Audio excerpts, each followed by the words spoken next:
C'est un nouveau rendez-vous mensuel sur IFM. On va parler immobilier avec l'un de nos partenaires. Et j'accueille en studio François Guénaud, conseiller IAD immobilier dans la Hague. Bonjour. Bonjour Emmanuel. Alors, un rendez-vous pour évoquer l'immobilier et son activité. Donc, on va justement parler d'une nouvelle loi qui est entrée en vigueur depuis le 1er avril 2023, à savoir l'obligation de réaliser un diagnostic énergétique en cas de vente de votre maison ou appartement. Donc, qu'en est-il de cette loi ? Alors, exactement. Donc, c'était une loi qui était initialement lancée en mars 2023, donc qui est active au 1er avril. C'est un diagnostic qui arrive en plus des diagnostics obligatoires. Donc, il permettra de pouvoir faire un état des lieux des performances énergétiques de votre logement. Sont concernés par cette loi donc l'ensemble des biens classés F ou G lors du diagnostic de performance énergétique. Déjà, vous pouvez nous rappeler ce que c'est que ce classement F, G jusqu'à A, je crois. C'est bien ça. Donc en fait, un diagnostiqueur agréé donne une note à votre logement suivant tout ce qui est déperdition de chaleur. C'est un classement qui est obligatoire depuis à peu près plusieurs années maintenant, 2016. Plusieurs années maintenant, voilà. Donc cette nouvelle loi qui va rentrer en vigueur, ça concerne beaucoup de logements français, donc les logements F et G. On est à peu près sur un tiers des logements. C'est donc un document, un nouveau document à remettre à la vente d'un bien. Alors quelles informations trouve-t-on dessus ?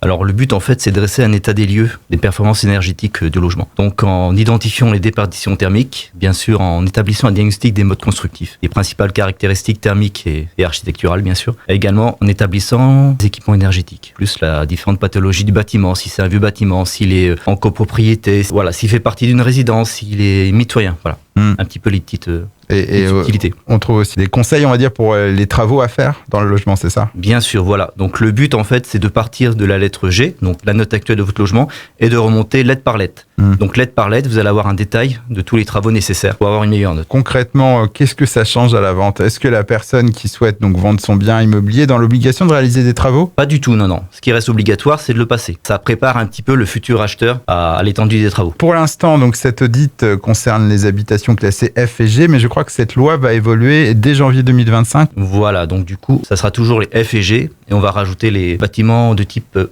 voilà. D'accord. Donc la note E. Voilà, ce que veut l'État, c'est de remonter au fur et à mesure. Pour avoir des logements, ça va être peut-être compliqué, mais voilà, que tous les logements soient classés B ou C. On peut éventuellement donner un site internet pour que les gens se renseignent sur cette loi. Je ne sais pas s'il y a un site officiel, peut-être. Alors il y a un site officiel, vous pouvez taper audit énergétique sur Google et vous tombez sur le lien du service public, voilà. Exactement. Ou sinon, vous pouvez rapprocher des diagnostiqueurs qui sont autour de vous, qui sont assez ouverts pour discuter. C'est quelque chose aussi qui a un coût, donc il faut en discuter et n'hésitez pas à faire aussi plusieurs devis parce que les prix peuvent évoluer, donc à surveiller. Eh bien, en tout cas, merci pour votre intervention, François Guénaud, donc conseiller immobilier IAD à la Hague.